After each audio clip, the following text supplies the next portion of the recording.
族长，族长，连下了7天暴雨了，最后一个储粮坑也塌了，一点粮食都没抢出来。我知道了。那我们接下来吃什么？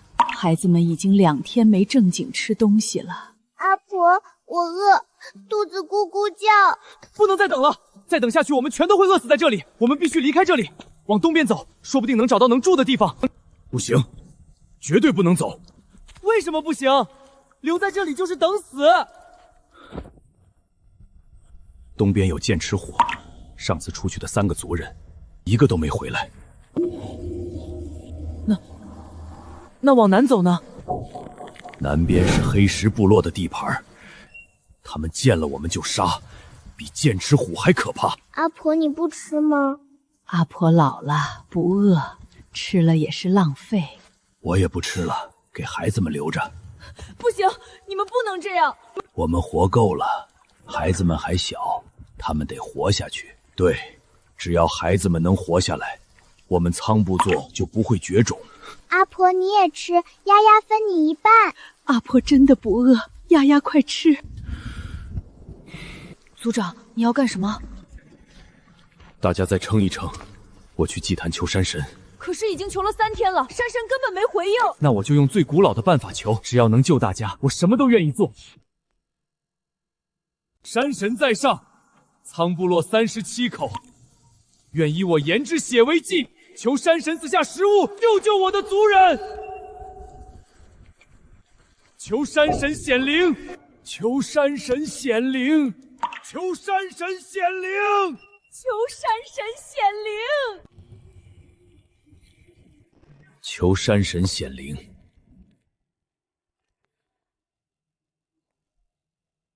族长，木牌不见了。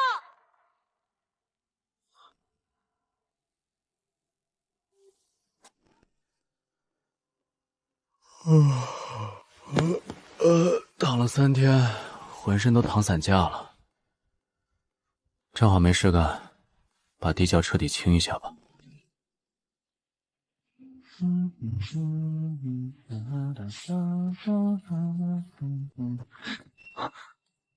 哎，怎么又多了一块木牌？这一道道竖线是雨吧？下的还挺大。这些人怎么都跪在地上，还低着头在磕头？这些躺着的，不会是死了吧？等等，之前的带血碎石兽骨，还有这块木板，全都是凭空冒出来的。这地窖根本不是进了什么小动物，而是连通了另一个地方。他们在下雨，死了好多人，跪在地上磕头，是在求神。他们求的神，不会是我吧？我只是个不想上班的废柴，居然被人当成山神了。但是他们快饿死了，在等我救他们。自从爸妈走了以后，就没人在乎我的死活了。没想到居然有一群陌生人把活下去的希望全寄托在我身上。就是点吃的嘛，我有的是，先救人再说。这么多应该够你们吃好几天了，先凑合凑合，我马上就去镇上采购物资。还好我刚中了100万彩票，不然我还真养不起你们那么多人。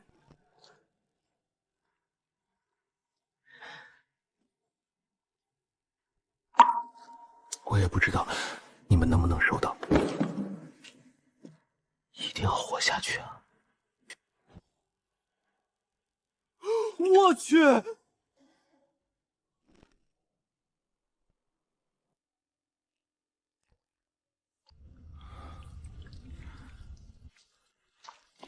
停了，雨停了！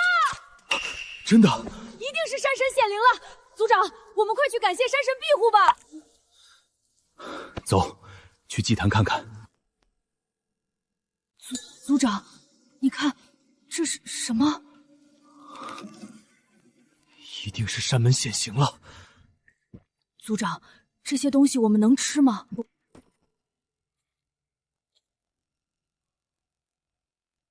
别碰！万一山神发怒，惩罚你怎么办？如果是惩罚，我们早就死了。这是山神对我们的恩赐。多谢山神赐福，多谢山神赐福，多谢山盟赐福，多谢山盟赐福！不能吃，绝对不能吃。这是山神的东西，凡人吃了会遭天谴的。不会的，阿公，你看我拿着都没事。那是山神还没发怒，等他反应过来，我们全族都要遭殃。不能吃，绝对不能吃！阿公说的对，万一真触怒山神怎么办？难道我们就眼睁睁看着族人们饿死吗？饿死总比被山神惩罚好。族长，你也糊涂了？不会的，你看，我没事。阿婆，我也想吃。族长，真的没事吗？放心，我已经试过了。哇，好好吃！我从来没吃过这么好吃的东西。真的没事，太好了，山神没有怪罪我们。大家快吃吧，不会有问题的。我活了30年，从来没吃过这么好吃的东西。山神太好了，山神真的救我们了。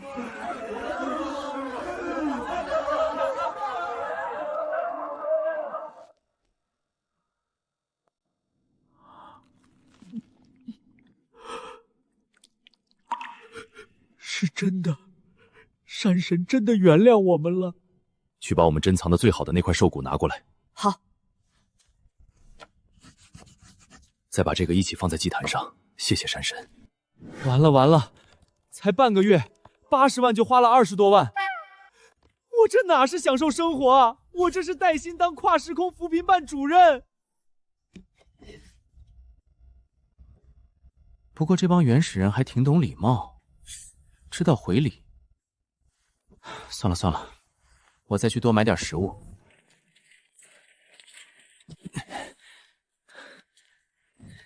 小林，你这是要开小卖部啊？没有没有，家里囤点货，懒得天天跑。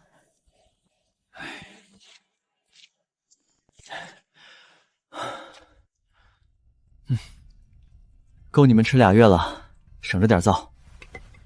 光有米也不行，他们连火都不会用，看来光投喂不够，得教他们怎么做饭才行。族长，不好了，山神赐的食物全吃完了，外面还在下雨，咱们怎么办啊？难道又要饿肚子了吗？别急，怎么能不急啊？孩子们又开始喊饿了。山神不会不管我们的，他一定会再赐食物给我们。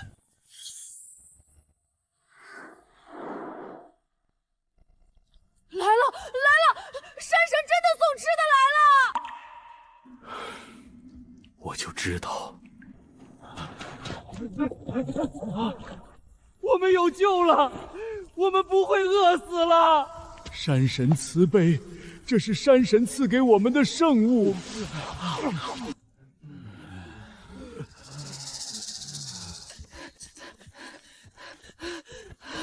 族长，不好了，好多族人都肚子疼。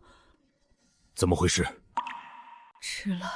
吃了山神的圣物之后，就开始这样。肚子好痛，山神是不是生气了？不对，山神不会害我们，一定是哪里出错了。我去告诉山神，求他解答。哎，又有新消息了！我去，这帮原始人居然生吃盐和大米，我真是服了！不行，得赶紧给他们买点消食片，再整几个锅，教他们怎么做饭。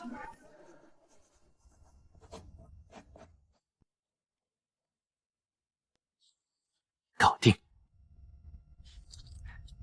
我写的这么简单，总该看懂了吧？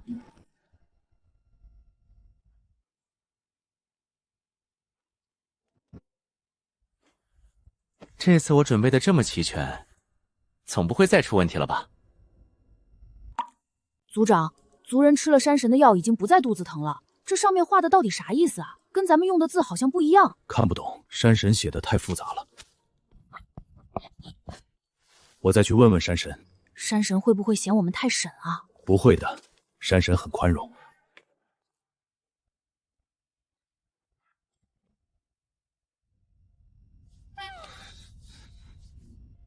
我怎么忘了他们不会生火呢？得给他们画个一步一步的分解图。组长，这个我看懂了。咱们现在就试试。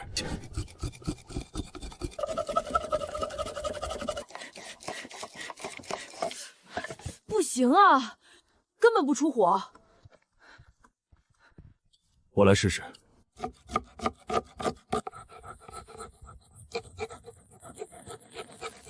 火了！着火了！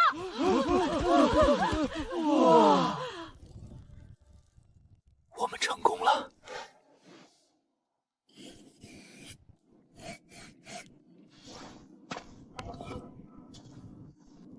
感谢山神庇护。组长，火稳住了，这次绝对不会灭。按山明画的，加3泡水。什么时候能好啊？我闻见香味儿了。真的，比生大米香10000倍。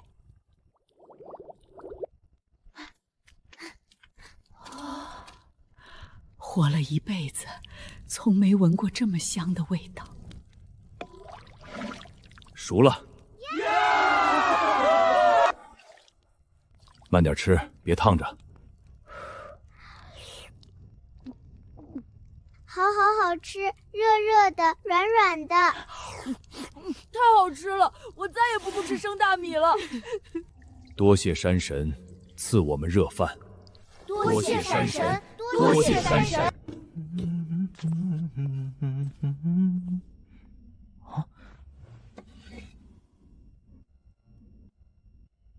可以啊，终于学会煮饭了。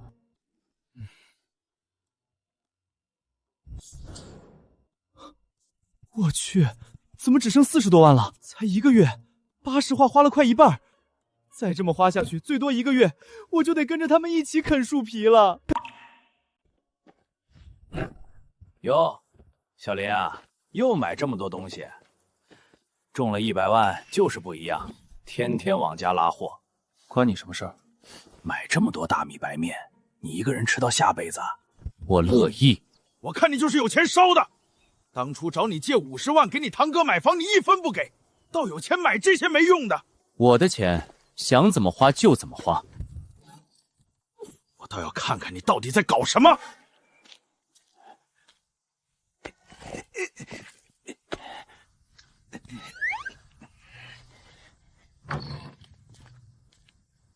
大伯，你在我家墙头上干什么呢？这个林青怎么走路连个声音都没有，疼死我了！哎，又给我送东西了，这旗毛不错，冬天能做个垫子。这啥？黄不拉几的，还挺沉，看着怪像黄金的。你们不知道，林青那小子不知道在偷偷摸摸搞什么，买了好几车的东西，你们可得离他远点啊！搞不好他在干什么犯法的事儿呢？不能吧？他不是中彩票了吗？哼，中彩票能天天往家拉货，还神神秘秘不让人看。说的也是，我看他最近鬼鬼祟祟的。我看啊，他早晚得出。李老板，来30袋大米，还是老价钱。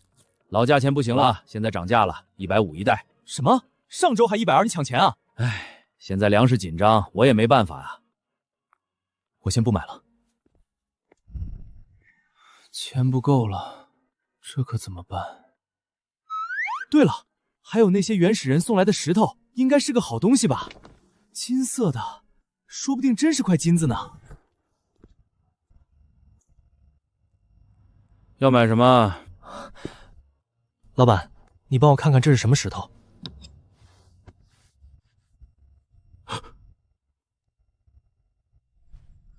小伙子，这石头你哪儿来的？别人送的，怎么了？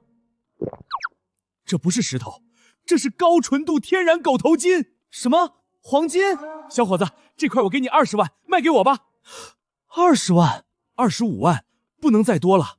哼，成交。我家里还有好几块，都卖给你。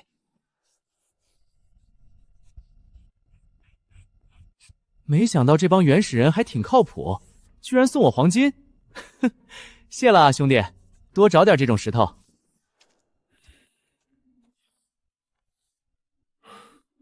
组长，山神画的什么？山神喜欢这个黄石头，这石头满山都是啊！那以后我们多捡一些，送给山神。完了完了，又烂了半袋，这可是山神好不容易赐给我们的。土坑存不住粮，一下雨就全受潮了。那怎么办？总不能让山神白送吧？不能再让山神送了，送多少烂多少，太浪费山神的心意了。族长，你要告诉山神别送粮了。对，等雨停了，我们再想办法存粮。能有什么办法？除了山神，谁也帮不了我们。这是粮食受潮了，我怎么忘了这帮原始人连个罐子都没有？不行，不能再这么投喂了。授人以鱼不如授人以渔，正好这个没用了，给他们当教学神器。这个键开启，点这个图标看视频。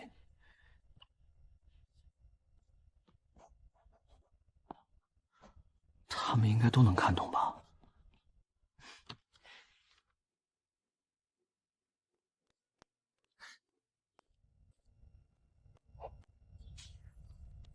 学会了做罐子，以后再也不怕粮食发霉了。族长，这是什么？亮晶晶的，像山神的镜子。山神显灵了，里面有小人在动。这是山神在教我们做东西。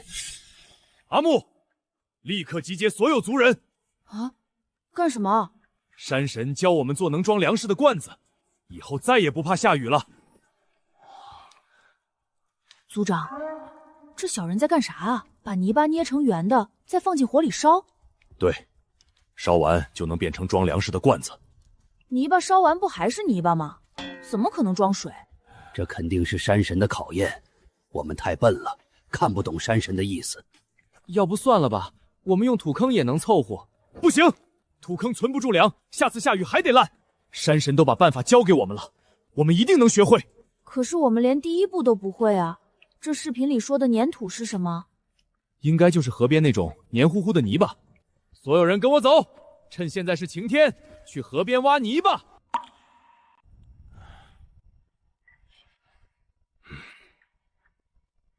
全碎了，烧了一整夜，全碎了。白费力气，早知道就不折腾了。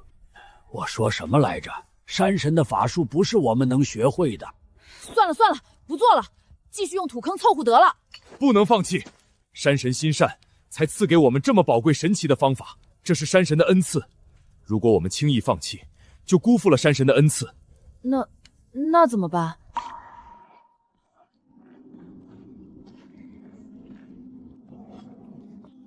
山神肯定会告诉我们正确的办法。原来是炸窑了，应该是温控或者泥土出了问题。再给他们多下载几个视频。这次把细节都标清楚了，再失败我就真没辙了。山神怎么说？山神教我们了，是我们揉泥没揉匀，火也烧太急了。明天我们重新来，这次一定能成功。好，我现在就去叫大家准备泥巴。成了，族长，真的成了！真的做成了，山人真的教会我们了，以后再也不怕粮食发霉了。多谢山神指点。山神，我们成功了。可以啊，终于烧出来了，没白教你们这么久。没想到我一个连饭都不会做的废柴，居然成了原始人的制陶大师。每家分一个陶罐，用来装粮食和水。凭什么每家一个？我和十郎挖泥巴烧窑出的力最多。就是，我们应该多分2个。大家都出力了，老人和孩子也帮着捡柴火了。他们那点力气算什么？没有我们俩，窑都烧不起来。陶罐是山民教我们做的，不是某一个人的功劳。凭什么什么都听你的？神赐的东西，凭什么你说了算？就凭我是族长，我要保证所有人都能活下去。哼！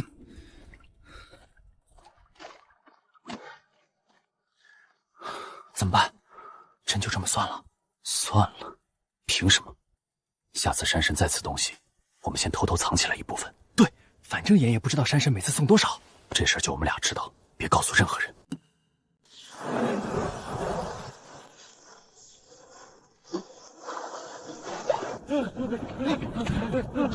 所有人把陶罐搬到最里面的石台上去，快！族长，这边也漏了。阿婆，山洞会不会塌啊？别怕，有山神保佑我们。幸好我们有陶罐，要是还像上次那样用土坑装粮，现在早就全烂了。对，这次我们不用再饿肚子了。不好，山洞要塌了！所有人往我这边靠，远离石壁。快，趁没人注意，搬2袋大米藏到后面的石缝里。放心，没人看见。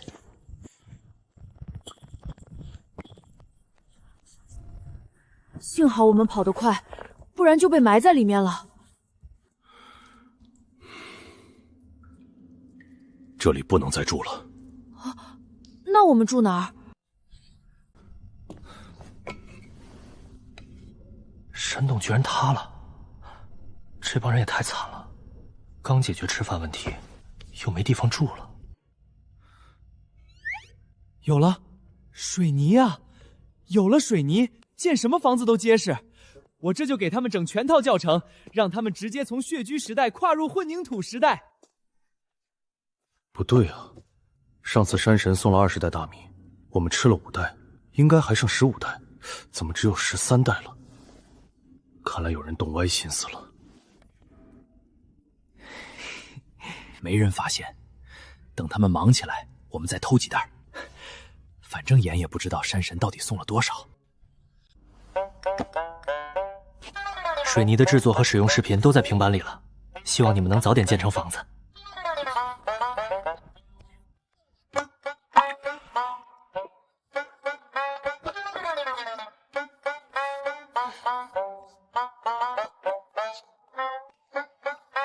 谁啊？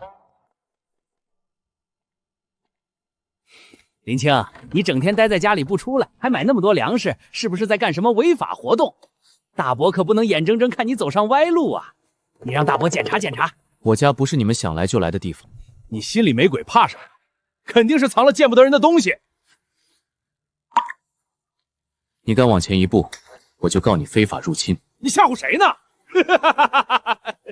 喂，有人强行闯我家。就是你强闯私宅是吗？同志，误会，都是亲戚闹着玩呢。人家可没跟你闹着玩，赶紧走，以后不准再来骚扰人家。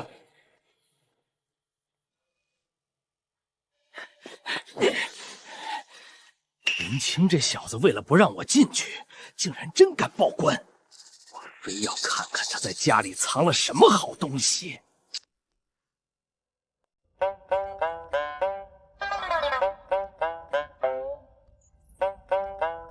原来这就是水泥，用它和石头粘在一起，就能建出不会塌的房子。这个白石头，我们后山到处都是。所有人集合，拿上石斧，跟我去后山。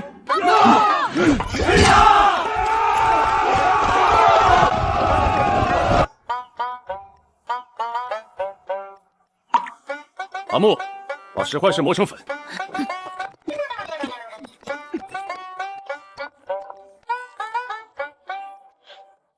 阿木，加点水。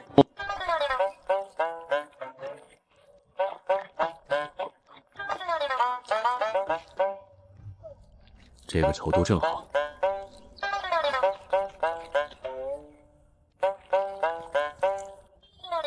族长，这真的能粘住吗？山神教的不会错。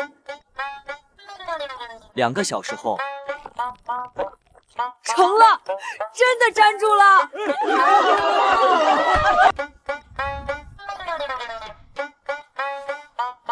我们可以建房子了，建永远不会塌的房子。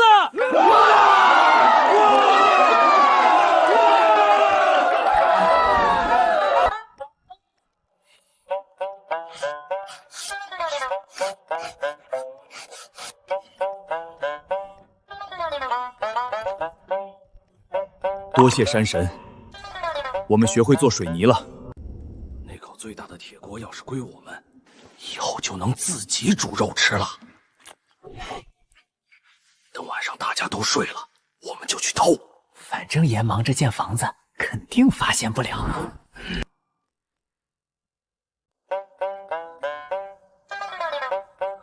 终于建起来了。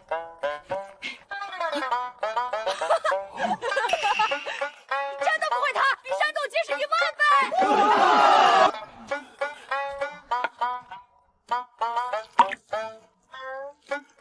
活了一辈子，终于有个不会漏雨、不会塌的家了。以后再也不怕打雷下雨了。这只是第一个房子，很快我们就能建起一整个村子了。晚上多注意一下黑牙和石狼。明白。我早就看黑牙他们不对劲了。他们既然敢伸手，就别想缩回来。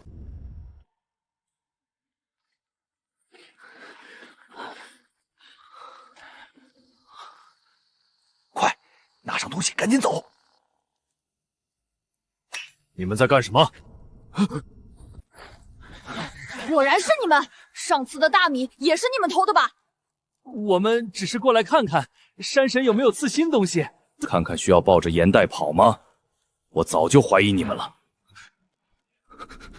故意把东西摆在祭坛上，就是等你们自投罗网。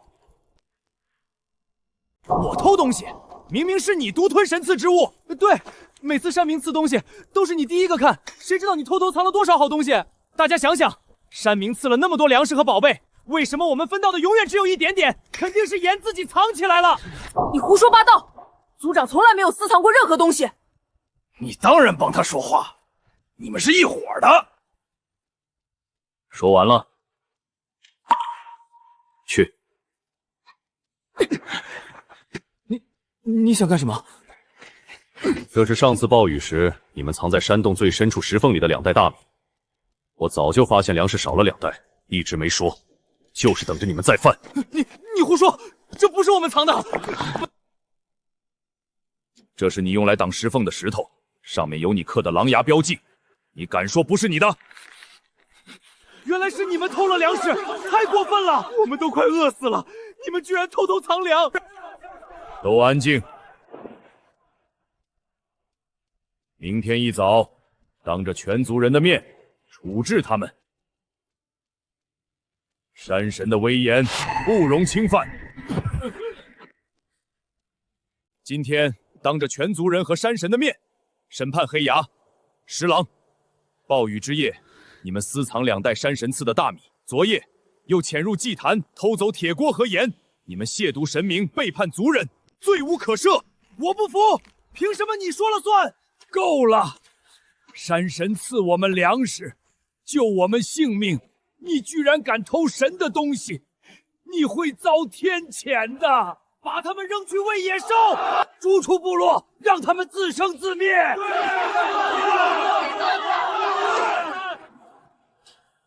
念在你们曾为部落出过功，不杀你们。从现在起，逐出苍部落，永远不许踏入祖地一步。你们赶紧离开！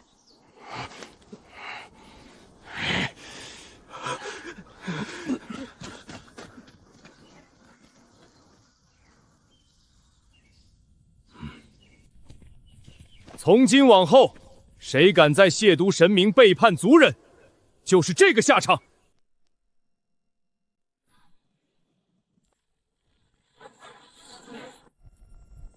幸好我们提前搬出来了，要是还住在山洞里，今晚就全完了。山神保佑，是山神赐给我们水泥，救了全族的命啊！阿婆，这个硬硬的墙好厉害，比山洞还结实。族长，你在想什么？旧山洞塌了，原来的祭坛肯定也被埋了。那怎么办？山神会生气吗？不会，我们用水泥给山神建一座永远不会塌的新祭坛。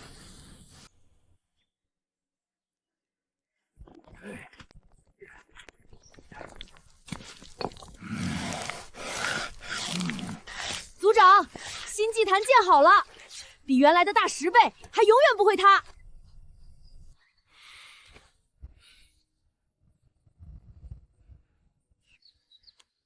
感谢山神庇护，感谢山神庇护。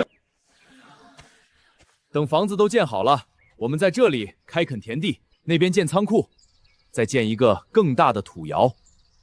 我们要建一个大大的村子，我们再也不用颠沛流离了。那些原始人总不能一直靠打猎和我送粮吧？是时候教他们种地了。有了粮食，才能真正站稳脚跟。我这就去找最全的农耕教程，让他们彻底告别靠天吃饭的日子。这可是我托人买的优良品种，产量高还抗虫。从翻地、播种到收割，全套视频都下好了，连什么时候浇水都标清楚了。学会种地，你们以后就真的不用再饿肚子了。族长，山神这是教我们什么？挖泥巴玩吗？这是种地。山神说，把这些种子埋进土里，就能长出吃不完的粮食。哪有这么好的事儿？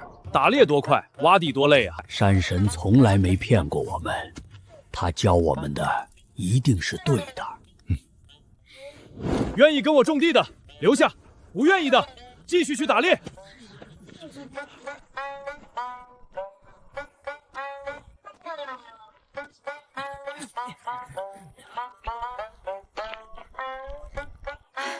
累死我了！要是真能长出粮食，累死也值了。一定会的。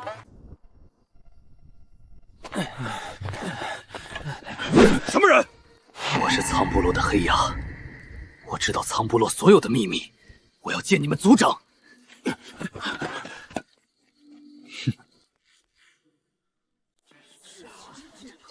这块地是我先占的，我家马上要添第2个孩子了，必须盖在这里。凭什么你先占就是你的？我娘腿脚不便，离河边近才能打水。别打了！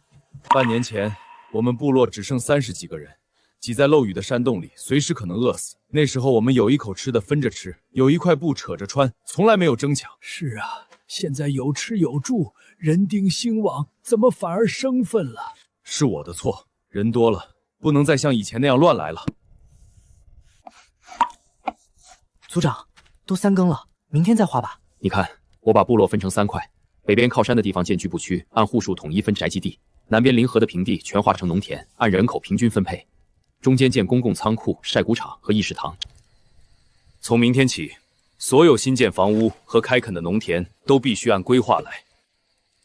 我们要建的不是一个乱糟糟的部落，是一个永远不会散的家。王老板，留2袋最好的玉米种，我半小时到。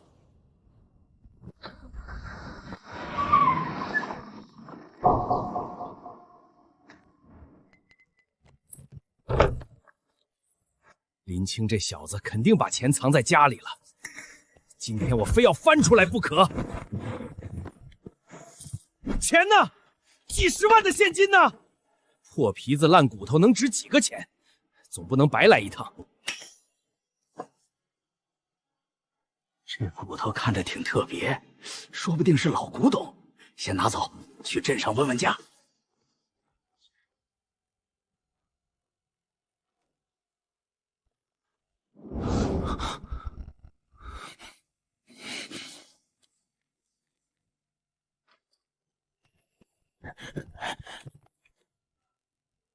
我家的锁好用吗？你胡说什么？我没去过你家。我家装了监控，你撬锁偷东西的全过程我都录下来了。这次我不报官，但你要是再敢踏进我家一步，我立刻把视频交给工作人员，让你去牢里蹲几年。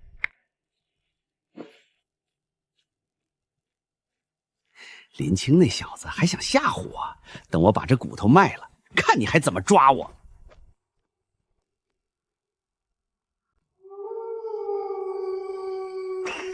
有狼，快拿武器！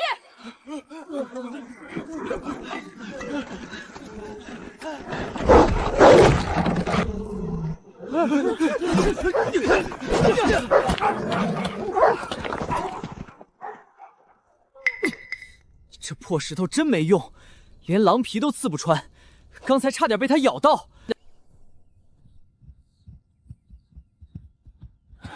族长，这2个人趁我们换班偷了半袋麦子，竟敢来偷东西，真是活腻了！回去告诉你们族长，苍部落的粮食不是白来的，再敢越界骚扰，我们就踏平你们的部落。最近部落周边的野兽和外族越来越多了，再这样下去，对我们十分不利。族长，你要告诉山神，我们的武器不好用吗？石矛太脆，骨刀太钝，再这样下去，下次遇到大群野兽或者更强的部落，我们根本挡不住。山神一定有更好的办法。也是，总不能一直用石头棍子打仗，是时候教他们打铁了。有了铁刀铁矛，别说野兽，再来10个部落也不怕。怎么炼铁、打铁都在视频里了，至于能不能成功，就看你们了。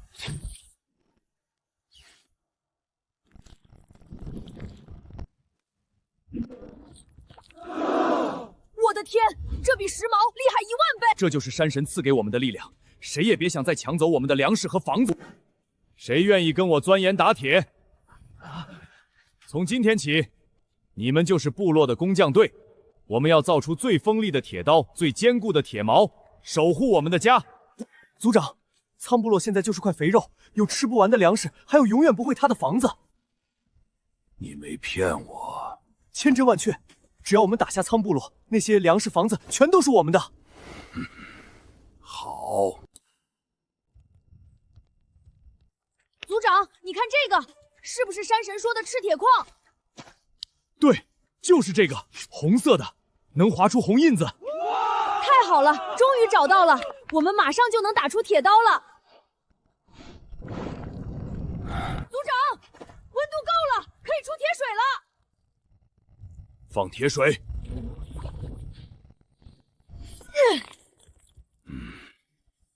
怎么回事？怎么一敲就碎了？白忙活了一整天，全是废铁。是不是山神的办法不对啊？不是山神的错，你看，这里面还有很多石头渣子，是矿里没烧透，温度也不够。山神说要把矿里磨成粉，烧够6个时辰，温度再高一点。今天失败了没关系，我们把熔炉改高一点，鼓风机加大马力，明天再试一次。好，明天一定能成功。落锤。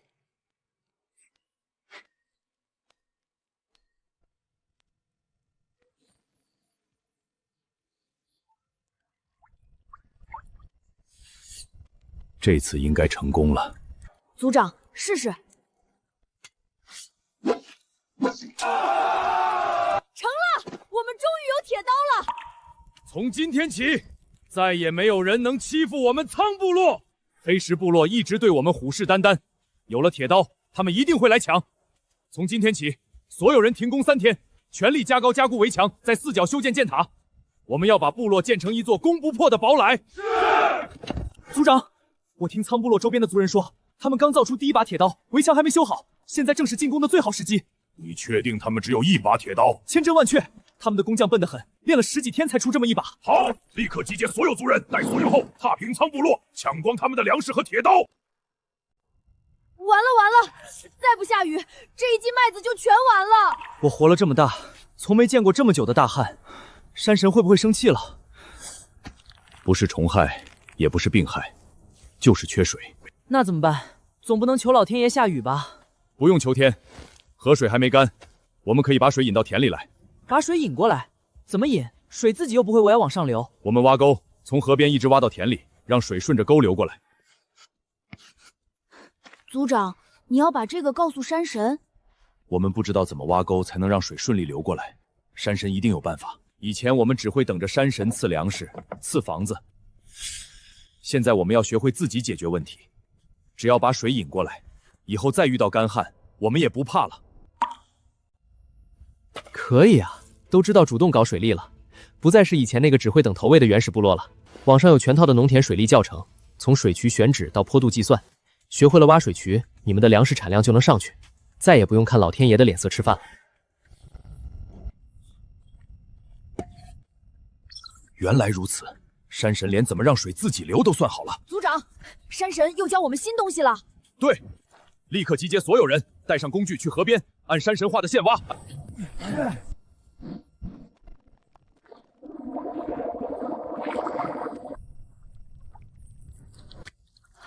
活了，真的活了！活了一辈子，第一次不用跪着求老天爷下雨。族长，所有的田都浇到水了。以后再遇到干旱，我们也不怕了。按山神教的方法，1亩地能打原来3倍的粮食。你看，我们有了农田、铁器、围墙，还有了水渠。是啊，以前想都不敢想的日子，现在真的过上了。这只是开始，我们要建一座最大的城章，让所有人都能安居乐业。山神，水渠通了，我们再也不用靠天吃饭了。真厉害，从一群连饭都吃不上的原始人，到现在有了自己的城邦雏形。接下来该教他们点什么呢？族长，乱套了！东边的田没人管，西边的冶铁厂吵了一早上，巡逻队一半人都跑了。以前人少，喊一声大家就动了，现在100多口人，各干各的，谁也管不了谁。所有人安静！以前我们只有30几个人，有活一起干，有饭一起吃。但现在不一样了，人多了，再乱下去，我们迟早会散。从今天起，部落按本事分工，力气大敢拼的编入防御队，由阿木带领，负责巡逻和打仗；手巧会打铁的编入工匠队，专门造农具和兵器；会种地肯吃苦的编入劳作队，负责农田和畜牧。族长，其他的都是谁带队啊？阿虎，你力气最大，去防御队；阿石，你打铁最熟练，当工匠队队长；阿花，你种地最好，带劳作队。族长，太管用了！现在没人偷懒了，效率比以前高10倍。这只是开始，有了规矩，我们的城邦才能越来越大，越来越强。凭什么我和他干一样的活，他能多拿半袋麦子？我昨天多打了2把锄头，难道不该多拿点儿？别吵了，我去问酋长。分工是好了，可怎么分东西还是乱，干多干少一个样，谁还愿意卖力？您说的对，没有规矩不成方圆。今天我要颁布仓部落第1条规则。第1条，按劳分配，多劳多得。劳作队按收割粮食多少分粮，工匠队按打造数量领赏，防御队按巡逻次数计工。第2条，奖惩分明，偷懒看工3次扣发半月口粮，立功受奖者优先分房分物。第3条，所有物资归部落公有，任何人不得私藏。族长，太神了！现在大家干活比以前积极10倍。有了规矩，我们才是真正的城邦，而不是一群凑在一起的野人。老板，你看看这个值多少钱？这是史前动物的骨头，至少有上万年历史。你从哪儿弄来的？祖传的，能卖多少钱？要是真的，至少能卖10几万。你还有没有更多？有，我家里还有好多。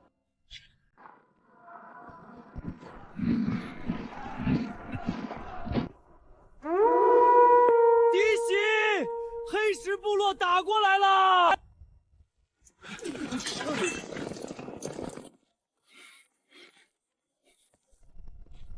终于来了。族长，我们早就准备好了。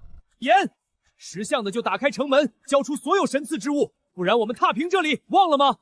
以前你们仓部落不过是我们黑石随手就能捏死的蚂蚁。以前是以前，现在有本事就攻上来试试。少跟他废话，给我冲！攻破城墙，抢走所有神赐之物！就凭这些破石头，也想砸开我们的墙？怎么会这样？他们的墙怎么这么硬？是水泥，山神赐的水泥，必须速战速决，不然我们耗不起。山神，黑石部落倾全族之力来犯，我们一定会守住家园。居然打起来了，300人，肯定会有很多伤员。这些急救物品先送过去，能救一个是一个。你们一定要守住啊！冲！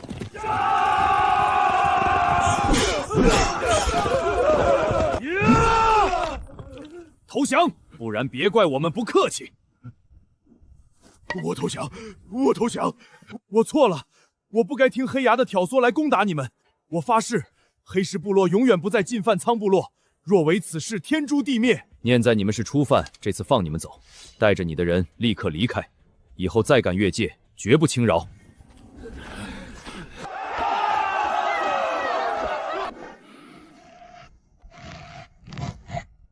山神，我们赢了，我们守住了家园。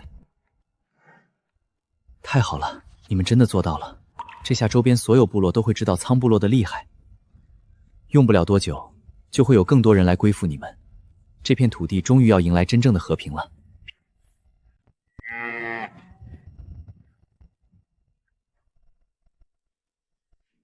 苍部落神威，我们愿意臣服，听从严族长的号令。起来吧，从今往后我们就是一家人，有饭一起吃，有难一起扛。族长，这已经是第7个来归附的部落了，加上我们原来的人，现在已经有300多口了。方圆100里的部落全都怕了我们的威名。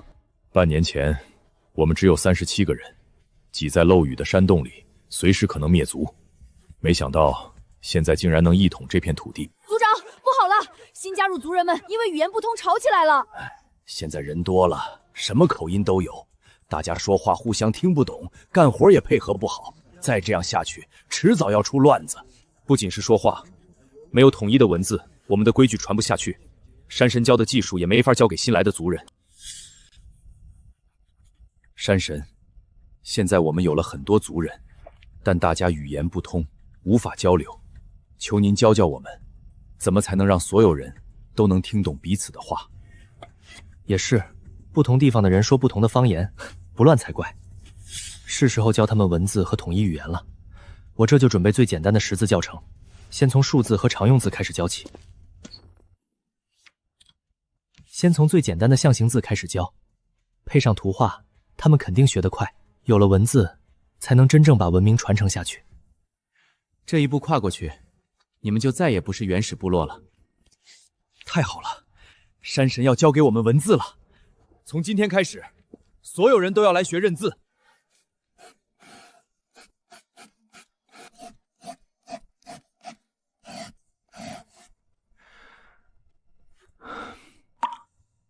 一撇一竖钩，再写两边的点，对，这就是水。阿公，你看我写的，我今天学会了10个字。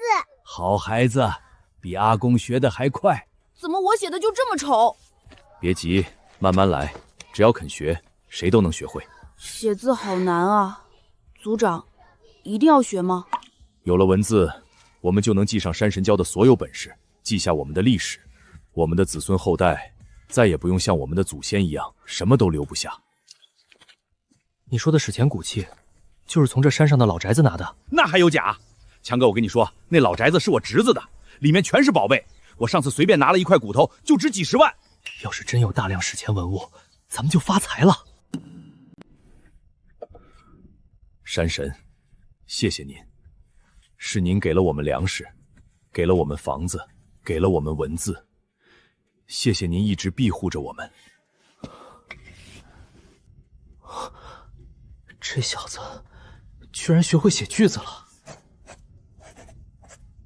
你们一定会越来越好的。今晚就动手，等所有人都睡熟了，我们撬锁进去，把所有骨头、兽皮、石器都搬走。那些东西至少能卖几百万，到时候我们5-5分。放心，我都准备好了。林青那小子白天不在家，晚上睡得死，肯定发现不了。就算真有人撞见，我们拿上东西就跑，这荒山野岭的，没人能追上我们。没错，等拿到钱，我就去城里买大房子，再也不回这穷山沟了。工匠队负责加固工房地基，劳作队运送石料，防御队维持秩序。按规划，3天内完成中心广场的铺设。是。好嘞，保证完成任务。族长，西边的新居住区已经全部完工，能住下500户人家。制陶房也扩建好了，以后能烧出更大的水缸和陶罐。从30几个人挤在山洞里，到现在拥有自己的城池，我们终于做到了。从今往后，这里就是我们永远的家。我活了一辈子，从来没想过能住上不漏雨的房子，能顿顿吃饱饭，还能认字读书。这都是山神和族长给我们的呀！族长，山神赐给我们一切，我们不能忘恩。我们要在广场最中央建一座最高的始祖碑，把山神的恩情永远刻在上面，让子孙后代都铭记。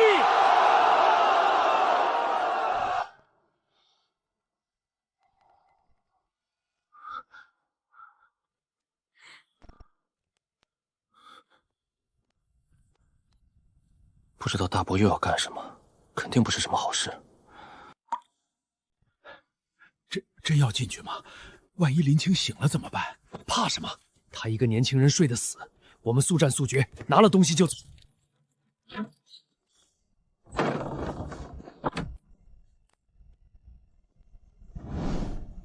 就是这些，快装！发了，这次真的发了。啊！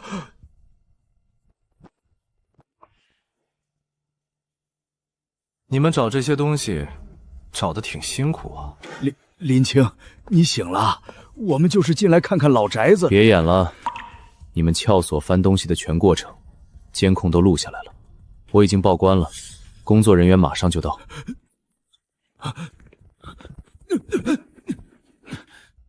你们涉嫌入室盗窃，跟我们走一趟吧。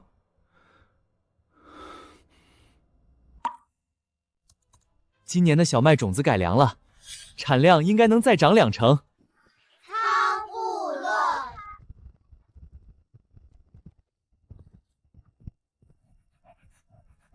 族长，这是今年的收成统计，都写好了。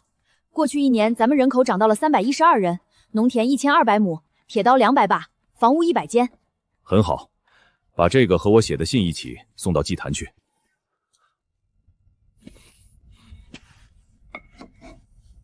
没想到言的字已经写得那么好了，虽然我们从未见过，但是希望你们越来越好。以前总觉得很孤独，没想到竟能遇见你们。虽然从没见过，但是我也很感谢你们的陪伴。1年前，我们37人躲在山洞里，冬天冻死，夏天饿死，随时可能灭族。是山神赐给我们粮食，让我们不再挨饿。赐给我们水泥，让我们有了房子；赐给我们铁器，让我们不再受欺负；赐给我们文字，让我们的文明得以传承。没有山神，就没有今天的苍部落。我提议，在神圣的祭坛中央刻上山神的所有功绩，让世世代代的族人都铭记是谁给了我们新生。我等赞同，永世不忘山神之恩。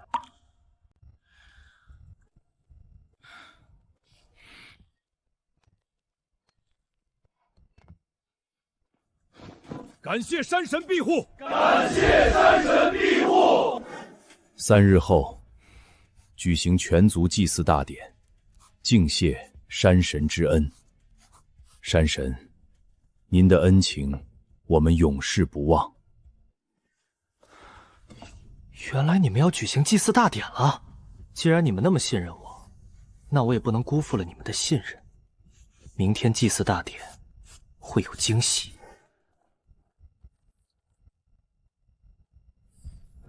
族长，山神回信了吗？回了。山神说明天的祭祀大典，他会给我们一个惊喜。真的？我这就去告诉所有人，大家一定会非常激动的。小林又来进货呀？家里人多，得多备点。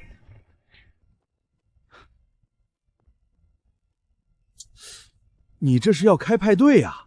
差不多吧，给家里人改善伙食。祭祀大典快乐，你们好好庆祝，未来一定会越来越好的。现在部落的一切都是山神赐给我们的，我们要永远铭记山神的恩赐。这是山神赐的食物。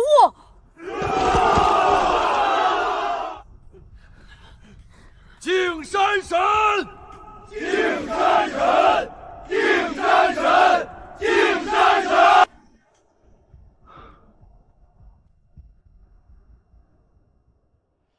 敬你们，生生不息。